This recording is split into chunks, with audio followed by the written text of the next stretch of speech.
I want to be honest with you right from the start.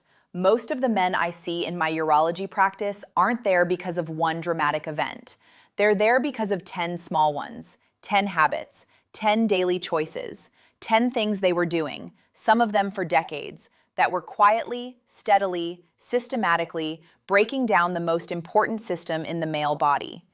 And when I sit across from a man at 64 or 68 or 71 who says, "Doctor, I don't understand. I've been healthy my whole life. Why is this happening now?" I pull out a piece of paper and I go through the list. Almost every time, he's doing at least 6 of the 10. Today, I'm going to go through all 10 with you. Some of them will surprise you. Some of them you already suspect. And number 7, I want to warn you right now, is the one that shocks men the most. Because it's something almost every man over 60 does every single day without a second thought. Let's get into it. Because the sooner you know, the sooner you can stop. I'm Dr. Amanda Brooks, a urologist with 12 years of experience helping men over 60 reclaim their vitality, strength, and confidence. I've worked with thousands of men who came into my office convinced their best days were behind them. Every single time, it was my job to prove them wrong. Before we start the list, hit that like button right now and drop a comment telling me where you're watching from. I read every single one. And stay with me through all 10, because the mistakes compound each other.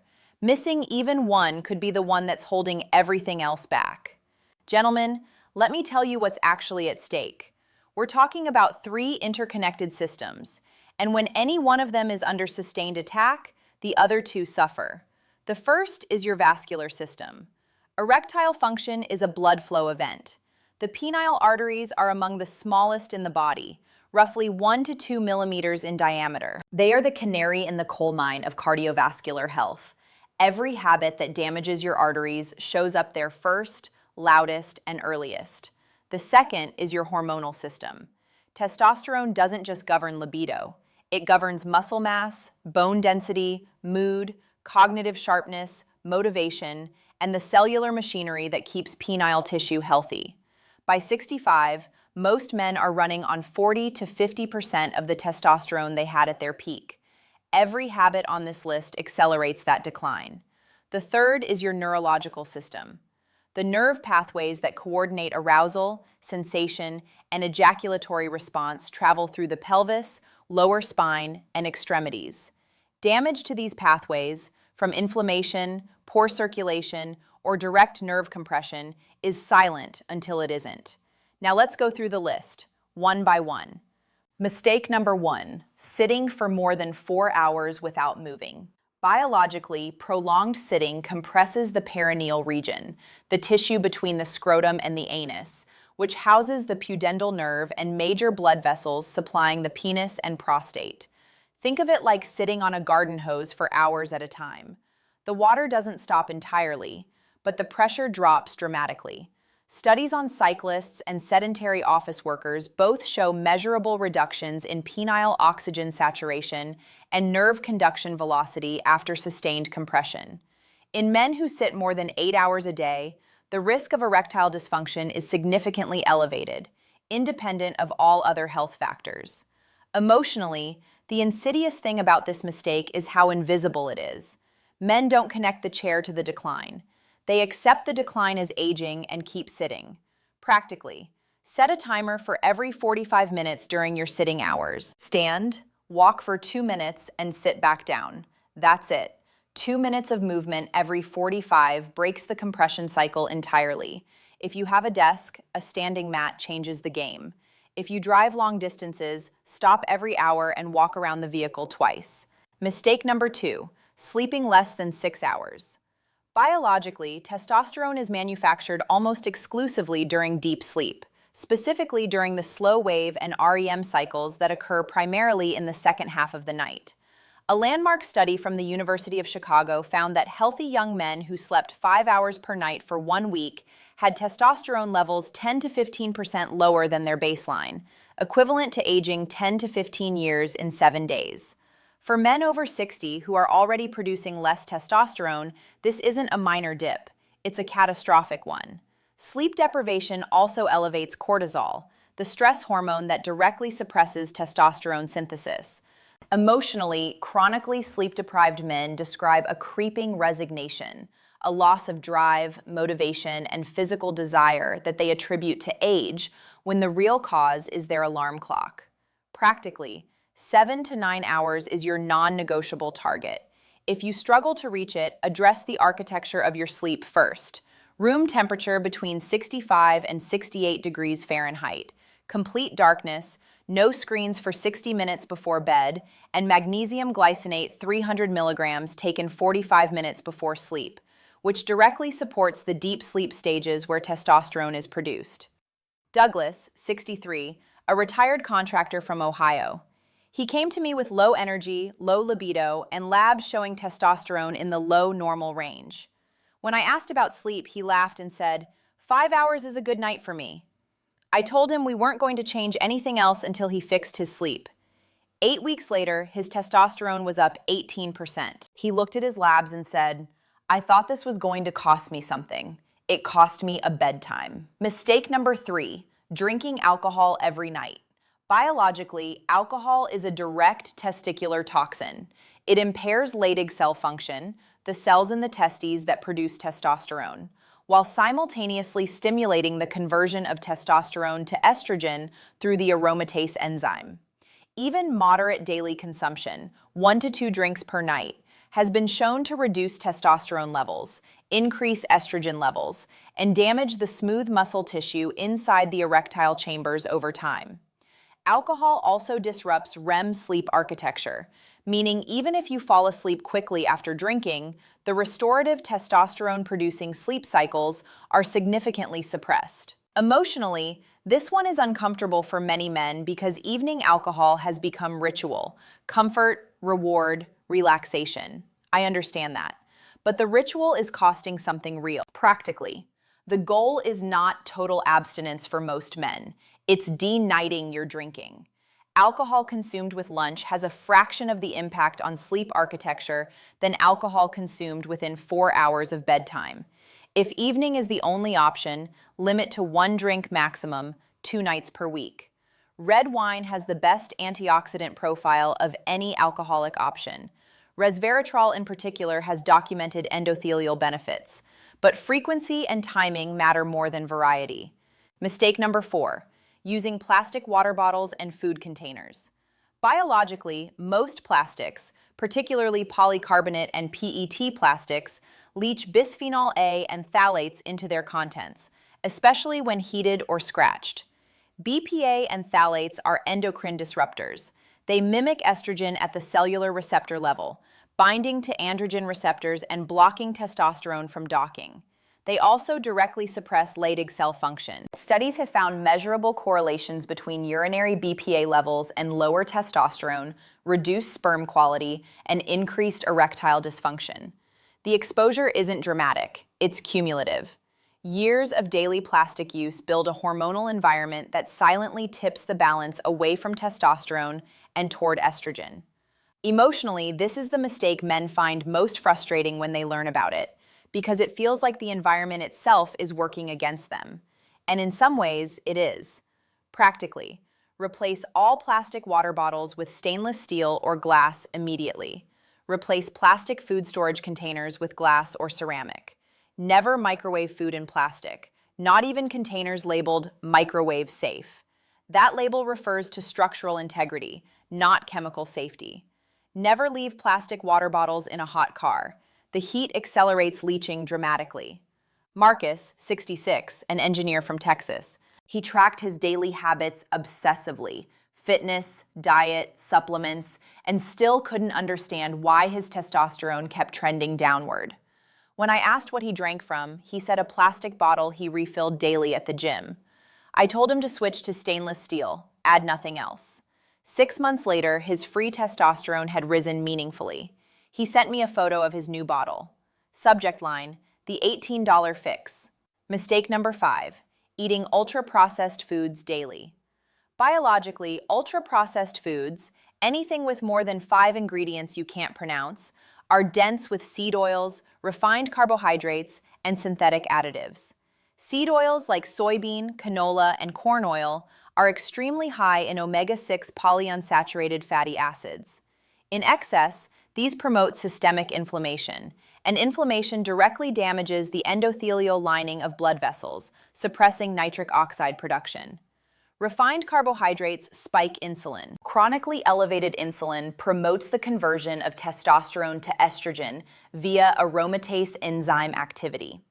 The result of a diet heavy in processed foods is a man whose vessels are inflamed, whose nitric oxide is low, and whose hormonal balance is tipping in exactly the wrong direction.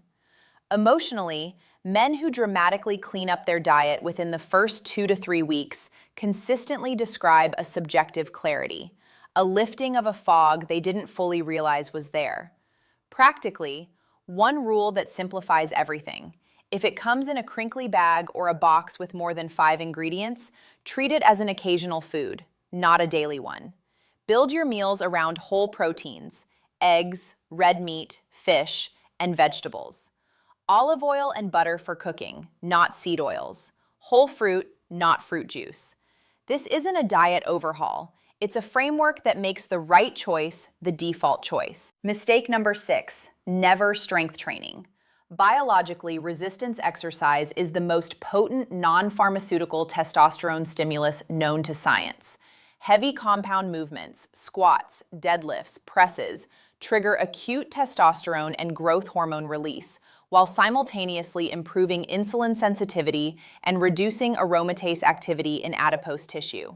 Skeletal muscle also acts as a reservoir for androgen receptors. More muscle means more sites for testosterone to dock and exert its effects. So the same testosterone level produces stronger physiological effects in a man who trains than in one who doesn't. Emotionally, men who begin strength training at 60, 65, even 70 describe a physical confidence that they hadn't expected. Not the confidence of performance, the confidence of knowing their body can still respond, still adapt, still grow. Practically, 3 sessions per week, 30 to 45 minutes each, focusing on compound movements with weights that feel genuinely challenging by the final 2 reps of each set. You do not need a gym. Resistance bands and body weight progressions produce measurable testosterone response. The key variable is effort. You must reach muscular near failure for the hormonal stimulus to occur. Mistake number 7, chronic stress with no active management. This is the one that surprises men most. I told you number 7 would shock you. Here is why. Biologically, cortisol and testosterone are produced from the same precursor molecule, pregnenolone. Think of pregnenolone as a factory with limited raw materials. When chronic stress is present, the body diverts that factory's entire output toward cortisol production, because stress signaling triggers a survival priority. Testosterone synthesis is deprioritized, literally stolen from. This is called the cortisol-testosterone steal, and it is the single most underappreciated driver of hormonal decline in men over 60.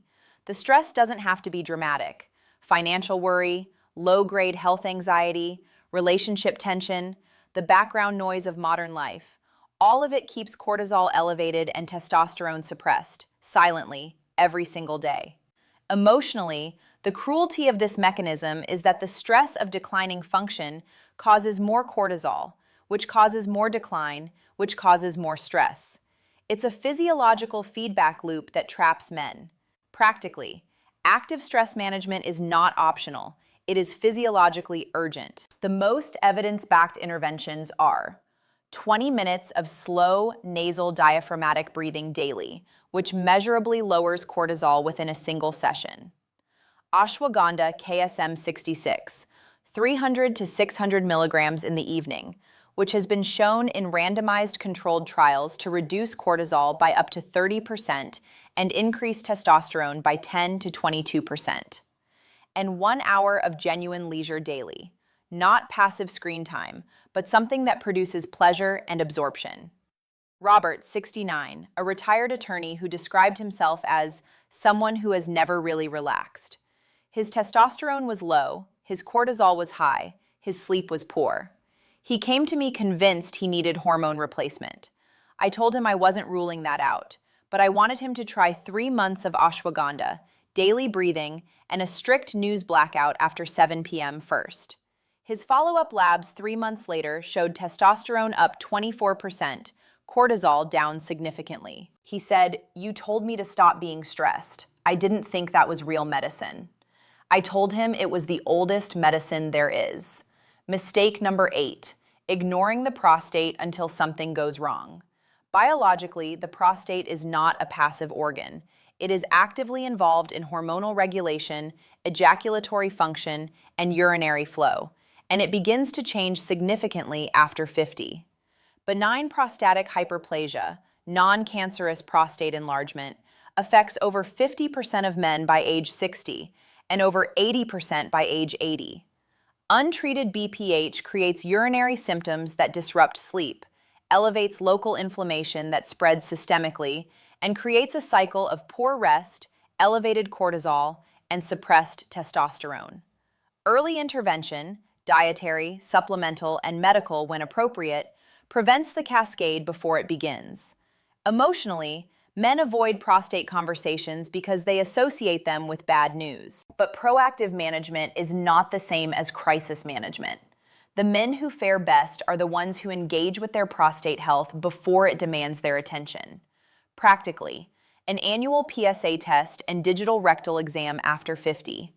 Daily saw palmetto extract, 320 milligrams of a standardized liposterolic extract, has the strongest evidence base among natural interventions for BPH symptom reduction. Pygeum africanum and beta-sitosterol are strong secondary options, and lycopene from tomatoes and watermelon is specifically protective for prostatic tissue. Mistake number 9, not getting morning sunlight. Biologically, morning sunlight exposure, the first 30 minutes after sunrise, triggers a cascade that begins with vitamin D precursor synthesis in the skin and extends to circadian rhythm calibration, cortisol morning peak optimization, and serotonin production. Vitamin D, as I've discussed before, functions as a steroid hormone precursor with receptors directly on testicular cells.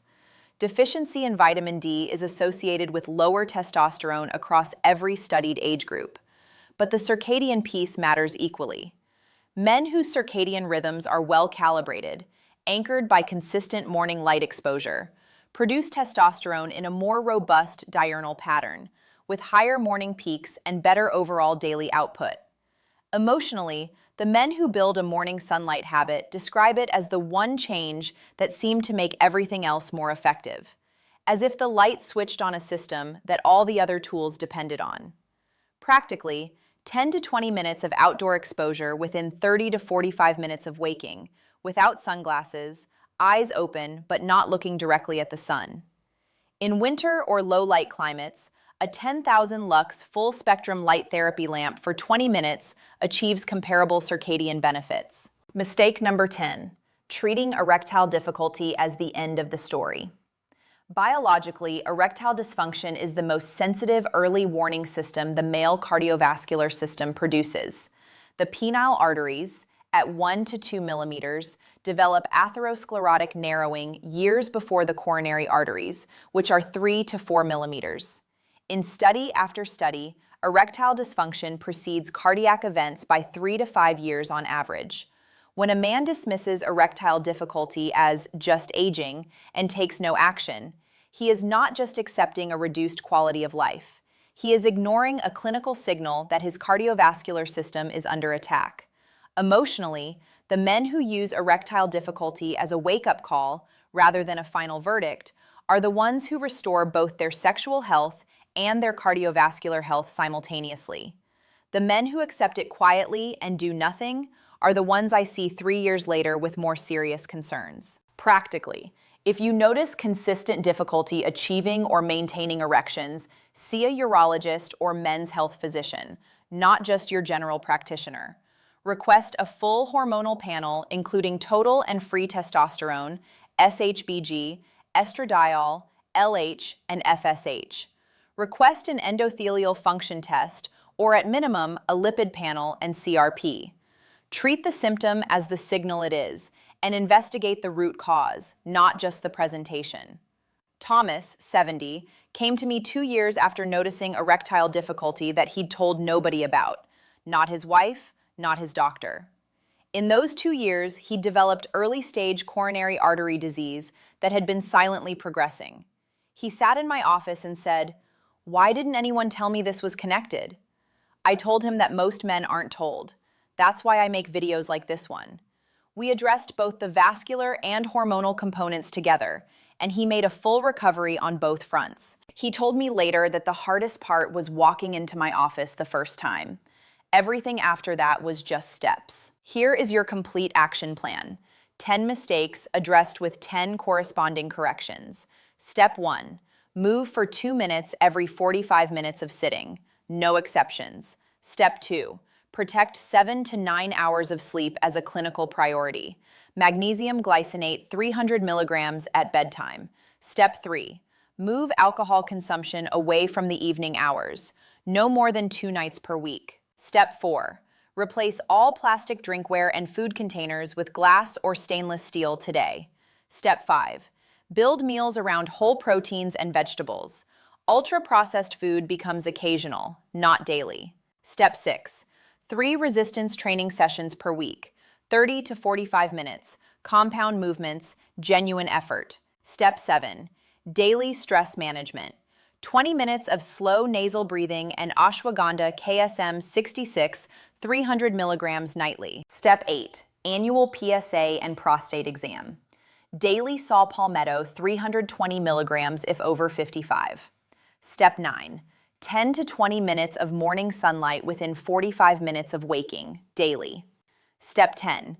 If you've been experiencing erectile difficulty, stop accepting it silently. See a physician, get the labs, use the signal. That's the list. 10 mistakes, 10 corrections, 30 days of consistent application. I promise you, the man who wakes up on day 30 is not the same man who started. Before I close, I want to speak to the man who recognizes himself in more than a few of these mistakes. The man who is sitting there counting 3, 5, 7 things on this list that describe his daily life. I need you to hear this. You are not broken. You have not failed. You have simply been uninformed. The habits on this list are not moral failings. They are biological inputs that produce predictable biological outputs. Change the inputs. The outputs change. I have watched men in their late 60s and 70s work through this list and come out the other side with testosterone levels, energy, and sexual function that their younger selves would have recognized. Not every man, but enough, far more than most men believe is possible for them. You are capable of strength. You are capable of vitality. You are capable of reclaiming what these habits have quietly taken. It is never too late to start. And the best day to start is today. If this video gave you something useful, one thing you're going to change, one mistake you didn't know you were making, please hit that like button. It costs you nothing and puts this information in front of men who need it. Drop a comment below and tell me, which of the 10 mistakes hit closest to home for you? I read every comment and I respond to as many as I can each week. Your answer might help another man in the comments recognize something in himself. Share this video with one man you care about. A father, a brother, a friend. The men who need this most are often the ones who would never search for it on their own. And subscribe if you haven't already. Every week I bring you evidence-based, clinically grounded tools for men over 50 who are not done yet. I'm Dr. Amanda Brooks, reminding you that after 50, vitality isn't lost. It's waiting to be awakened. Take care of yourselves, gentlemen, and I will see you in the next one.